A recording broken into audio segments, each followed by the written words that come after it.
सुप्रभात बच्चों, मैं आपकी हिंदी की अध्यापिका आशा सैनी आज एक बार फिर आपके समक्ष प्रस्तुत हुई हूँ नए अध्याय को लेकर।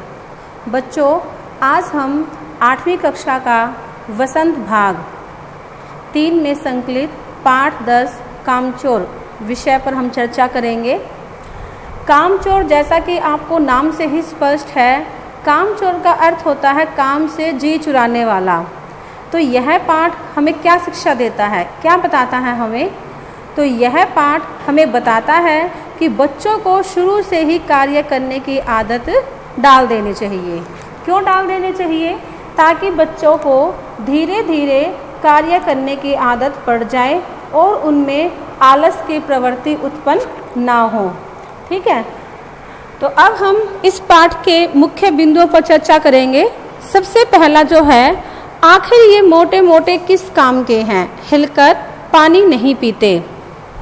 तो इसमें क्या बताया गया है, इसकी जो लेखिका है इस्मत चुगताई जी, उन्होंने ये बताया है कि कामचोर किस प्रकार किसी काम को करते हैं तो उसका क्या परिणाम निकलता है। काफ़ी लंबे विवाद के बाद यह निर्णय लिया गया कि सभी नौकरों को निकाल दिया जाए, क्योंकि घर में रहने वाले ये मोटे मोटे कामचोर किसके हैं। तो जो मोटे मोटे शब्द है बच्चों, ये बच्चों के लिए ही प्रयोग किया गया है और उनके लिए कामचोर शब्द का प्रयोग किया गया है कि भाई वो घर में कोई भी कार्य नहीं करते हैं, हिलकर पानी भी नहीं पीते हैं, खुद से कोई कार्य नहीं करते। इतने में आवाज़ आती है, कामचोर कहीं के, तुम लोग कुछ नहीं करते हो, इतने सारे हो और सारा दिन उधम मचाने के सिवाय कुछ नहीं करते। तो इन वाक्यों को सुनकर बालकों का जो मन है वो कुछ व्याकुल हो जाता है और इसके बाद वो अपने आप कार्य करने की ठानते हैं। ठीक है, वो कार्य करने की ठानते हैं, लेकिन क्या आपको लगता है कि वो कार्य कर पाएंगे? अब बच्चों के मन में ख्याल आता है कि हम आखिर काम क्यों नहीं करते। तो वो निश्चय करते हैं कि भाई हमें भी कुछ ना कुछ काम अवश्य ही करना चाहिए। तो हिलने में धक्के भी लग जाते हैं और हम किसी के दबेल तो थे नहीं कि कोई धक्का दे तो सह जाए। अब बच्चों ने कार्य करने का निश्चय कर लिया, तो सबसे पहले उन्होंने जो कार्य की शुरुआत की थी वो उन्होंने की थी पानी से। पानी के मटके के पास अत्यधिक घमासान हुआ,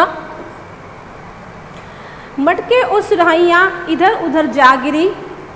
ठीक है, यह दृश्य देखकर अम्मा ने सोचा, यह भला क्या काम करेंगे, यह भला क्या काम करेंगे। अम्मा ने निश्चय किया, करेंगे कैसे नहीं। देखो जी, जो काम नहीं करेगा उसे रात का खाना हरगिज नहीं मिलेगा। तो बच्चों के बार बार आग्रह करने पर अम्मा ने उन्हें बहुत सारे कार्य बताए। बहुत से काम हैं जो तुम कर सकते हो, बहुत से काम हैं जो तुम कर सकते हो। मिसाल के लिए, यह दरी कितनी मैली हो रही है, आंगन में कितना कूड़ा पड़ा है, पेड़ों में पानी देना है, और भाई मुफ्त तो यह काम करवाए नहीं जाएंगे, तुम सबको तनख्वाह भी मिलेगी। ठीक है, तुम सबको तनख्वाह भी मिलेगी। तो बच्चों को पैसे देने के सपने दिखाए जाते हैं, बच्चों द्वारा काम करना शुरू कर दिया जाता है। तो सबसे पहले वो कौन सा कार्य करते हैं? सबसे पहले उन्हें दरी को साफ करने का कार्य दिया जाता है। ठीक है, तो अब क्या आपको लगता है कि वो दरी साफ कर पाएंगे? उनको दरी साफ करने का कार्य दे दिया जाता है, वे दरी को झाड़ने लगते हैं। ठीक है, दरी को झाड़ने लगते हैं और लकड़ी से उसको पीटने लग जाते हैं। परिणाम यह हुआ कि सारे धूल में क्या हो गई, मिट्टी ही मिट्टी भर गई। किसी ने बताया कि पानी छिड़क कर झाड़ू लगाई जाती है, तब उन्होंने दरी पर पानी डाल दिया। मिट्टी दूर होना तो दूर, वहाँ कीचड़ ही कीचड़ हो गया। ठीक है बेटा, जैसे मैंने आपको बताया था कि भैया ना बच्चों ने सबसे पहले पानी देने का कार्य शुरू किया था। ठीक है, पानी के मटकों के पास वो जाते हैं, लेकिन वहाँ उनकी धींगा मुश्ती हो जाती है, सारे मटके सुराहियाँ इधर उधर गिर जाती है। फिर अम्मा सोचती है कि भाई क्या ये बच्चे कार्य करेंगे, उन्हें ऐसा नहीं लगता कि भाई वो कार्य कर पाएंगे, लेकिन वो कहते हैं कि भाई अगर उन्होंने कार्य नहीं किया तो उन्हें रात का खाना हरगिज़ भी नहीं दिया जाएगा। ठीक है, फिर उनको ये बताया जाता है कि वो कौन कौन से काम कर सकते हैं, जैसे दरी को साफ करना, पेड़ों को पानी देना आदि। ऊपर से जो अब्बा मियाँ थे उन्होंने भी बच्चों को तनख्वाह देने के बारे में बताया था कि भाई हम तुम लोगों से ऐसे ही काम नहीं करवाएंगे, तुम्हें तनख्वाह दी जाएगी। जैसे मालिक घर के कार्य करता है और नौकर घर के कार्य करते हैं तो उनको तनख्वाह दी जाती है, तो उनको तनख्वाह देने के सपने दिखाए जाते हैं, और जो बच्चे हैं वो तनख्वाह मिलने के लालच में आ जाते हैं और कार्य को करना शुरू कर देते हैं। तो सबसे पहले बच्चों ने जो कार्य किया था वो क्या किया था, वो उन्होंने दरी को साफ करने का कार्य किया था। लेकिन दरी तो साफ हुई नहीं, बल्कि वहाँ चारों तरफ क्या फैल गया, घर में धूल ही धूल भर गई थी, सभी का बुरा हाल हो गया था। और जब किसी ने उनको ये बताया कि पानी छिड़क कर झाड़ू भी लगाई जाती है, तब उन्होंने दरी पर पानी डाल दिया। मिट्टी दूर होना तो दूर, वहाँ क्या हो गया, चारों ओर कीचड़ ही कीचड़ हो गया। इस काम के बाद सबको आंगन से बाहर निकाल दिया गया। अब जो बच्चे थे वो अब आंगन में आ गए हैं। ठीक है, उसके बाद इन बच्चों ने सोचा कि चलो पेड़ों को पानी ही दे दिया जाए। उससे पहले वो झाड़ू देने का फैसला करते हैं, लेकिन झाड़ू देने से पहले ही क्या होता है कि उसके सारे वो पुर्जे उड़ा देते हैं। तो झाड़ू से वो सफाई नहीं कर पाते, बल्कि वो झाड़ू को ही तोड़ देते हैं, बिखेर देते हैं, उसके पुर्जे वो अलग कर देते हैं। अब इसके बाद बच्चे सोचते हैं कि भाई चलो क्यों न हम पेड़ों को पानी ही दे दें, तो पेड़ों को वो पानी देने का कार्य देने की अब वो सोचते हैं। तो सभी बच्चे अब घर की बाल्टियाँ, लोटे, गिलास, पतीले, तसले आदि लेकर वो नल की ओर भागते हैं। तो नल पर भी घमासान युद्ध उनका शुरू हो जाता है। क्या हिम्मत कि किसी के बर्तन में एक बूंद पानी भी आ जाए, क्योंकि जो बच्चे थे वो छीना झपटी ज़्यादा कर रहे थे। अब बर्तनों पर बर्तन की मार होने लगी, एक दूसरे के धक्का मुक्की और कोहनियाँ एक दूसरे पर बरसने लगी। अब बच्चों को यहाँ से भी भगाया गया। ठीक है, तो इस धींगा मुश्ती में कुछ बच्चे कीचड़ में भी गिर गए। ठीक है, ये मैंने आपको जैसे ये बताया हुआ है कि वो नल के ऊपर टूट पड़े थे, तो इस धींगा मुश्ती में कुछ बच्चे कीचड़ में वो लथपथ हो गए। ठीक है, अब लथपथ हो गए तो क्या हुआ कि पास के बंगले से नौकर आए और 4 आना प्रति बच्चा नहलाना शुरू कर दिया। अब बच्चों ने सोचा कि भाई उनसे कोई भी कार्य नहीं हो सकता। तब उनके मन में विचार आया कि क्यों न मुर्गियाँ ही बंद कर दे। ठीक है, मुर्गियाँ ही बंद कर दे। बस सभी मुर्गियाँ हाँकने लगे, चारों ओर से दबड़े दबड़े की आवाज़ आने लगी। मुर्गियाँ भी बहुत तेज़ थी, वे किसी के हाथ में नहीं आ रही थी। ठीक है, वो किसी के हाथ में नहीं आ रही थी। सभी बच्चे परेशान हो चुके थे। देखते ही देखते एक मुर्गी, दीदी कामदानी, यहाँ पर मैं आपको लिख के बता रही हूँ, जो दीदी का नाम आया था वो दीदी का नाम क्या आया था, कामदानी, के सिर और दुपट्टे पर खीर गिराती हुई आगे निकल गई। ठीक है, वहाँ पे एक दीदी कार्य कर रही थी, तो वो उनके सिर और दुपट्टे पर खीर गिराती हुई आगे निकल गई। तभी एक बड़ा मुर्गा अम्मा के खुले हुए पानदान में कूद पड़ा और कत्थे और चूने के सने हुए पंजे लेकर नानी अम्मा की सफ़ेद दूध जैसी चादर पर वो छापे मारते हुआ निकल गया। नानी अम्मा, ठीक है, तो जो नानी अम्मा थी वो अपने नहा धो के साफ कपड़े पहन के, बिल्कुल सफ़ेद चादर से साड़ी पहन के वो अपने बैठी हुई थी। लेकिन जो मुर्गा था वो पानदान में कूद पड़ा और उसने अम्मा की सफ़ेद दूध जैसी चादर खराब कर दी। अब क्या हुआ, एक मुर्गी छेद में से इस तरह दौड़ी कि सारा कीचड़ मौसी जी के मुंह पर गिर पड़ा, जो उस समय हाथ मुंह धो रही थी। ठीक है, तो मौसी जी के वो मुंह पर गिर पड़ा। अब सारी मुर्गियां बिना किसी रोक टोक के इधर उधर भाग रही थी।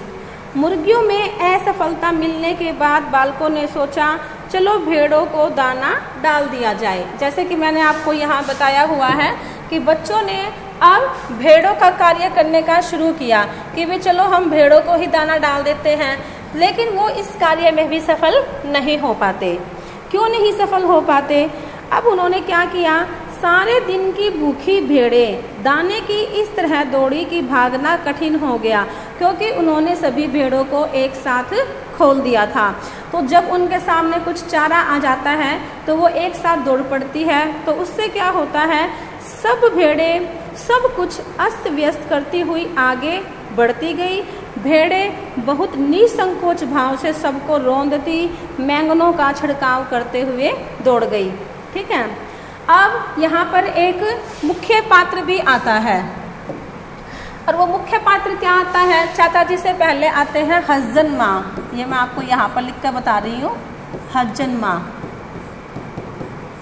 ठीक है, अब हस्जन माँ के साथ क्या होता है, हस्जन माँ एक पलंग पर दुपट्टे से मुंह ढाके सो रही थी, यानी कि वो मुंह ढककर सो रही थी। उन पर जो भेड़ें दौड़ी तो दुपट्टे में उलझी हुई मारो मारो चीखने लगी।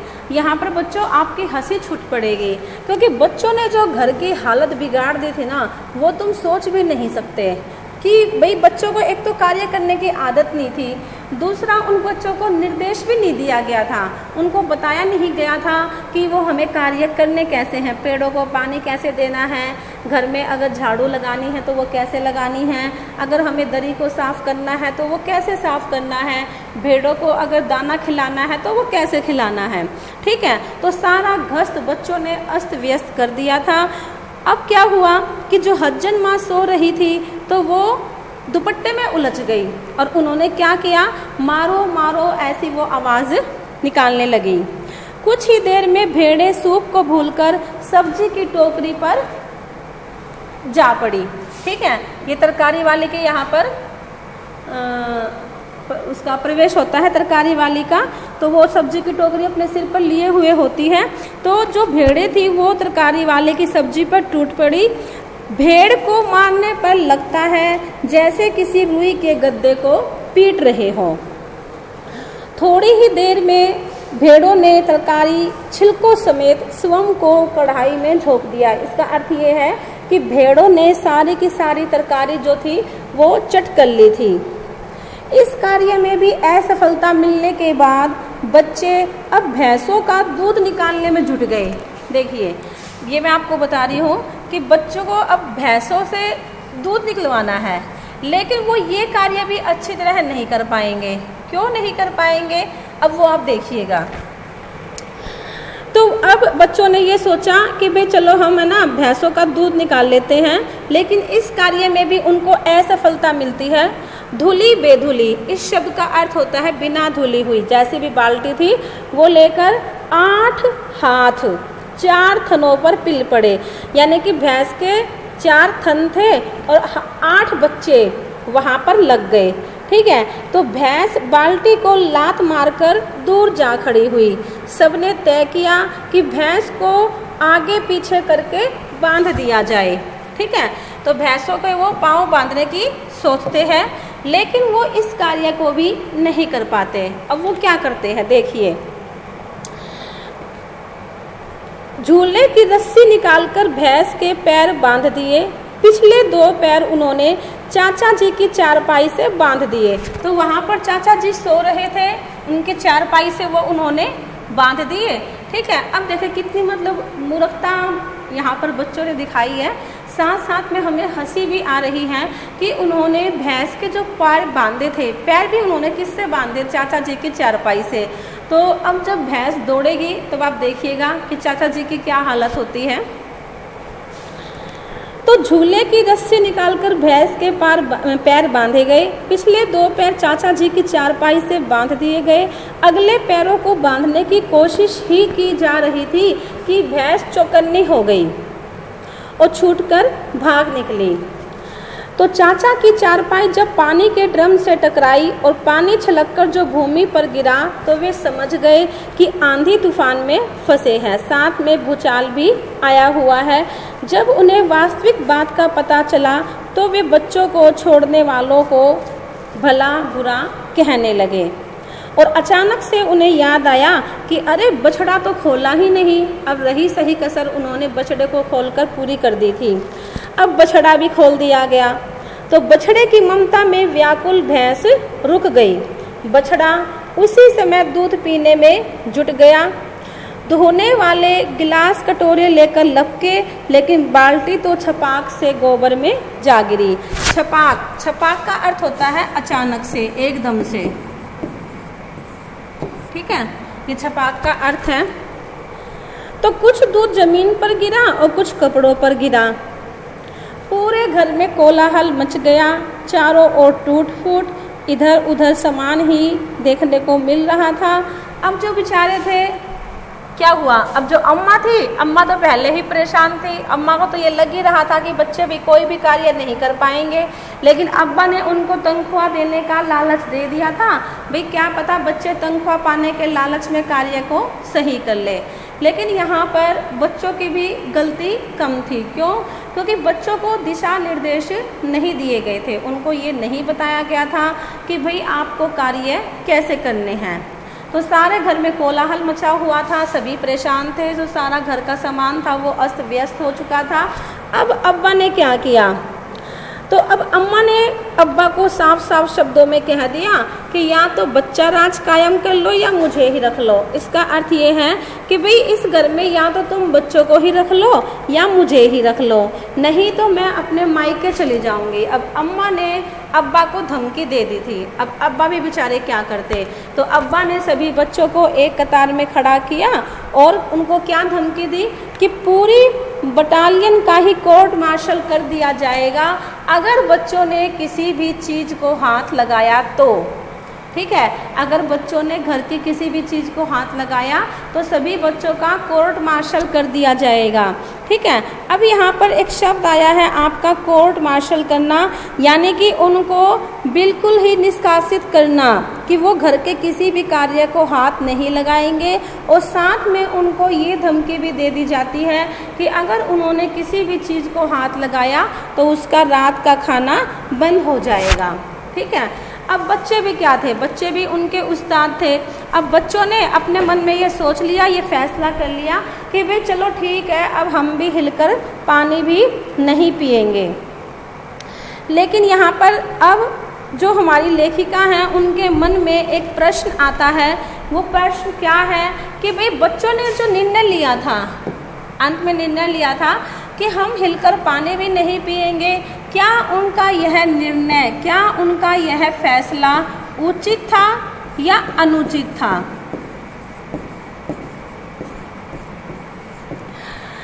तो बच्चों का जो यह फैसला था वो अनुचित था, क्योंकि अगर बच्चे ये सोच लेंगे कि भाई हमें तो कुछ भी कार्य नहीं करना है, हम तो हिलकर पानी भी नहीं पिएंगे, घर का कोई कार्य भी नहीं करेंगे, तो वो बिल्कुल गलत है। क्योंकि बच्चों को अपना काम अपने आप करने की आदत होनी चाहिए और माता पिता का भी यह फ़र्ज़ होता है कि बच्चों में अपने काम तो स्वयं करने की आदत डाल दी जाए, नहीं तो वो उससे क्या बन जाएंगे, उससे वो आलसी ही बन जाते हैं। तो यहाँ पर कुछ शब्द आए थे, जैसे दबेल, दबेल आया था। तो दबेल का अर्थ क्या होता है, दब्बू, भाई हम किसी से डरने वाले थोड़ी हैं। ठीक है, घमासान एक शब्द आया था, घमासान का अर्थ होता है भयानक। ठीक है, तो बच्चों ने बहुत सारे कार्य किए लेकिन वो किसी भी कार्य को उचित तरीके से कर नहीं पाते हैं।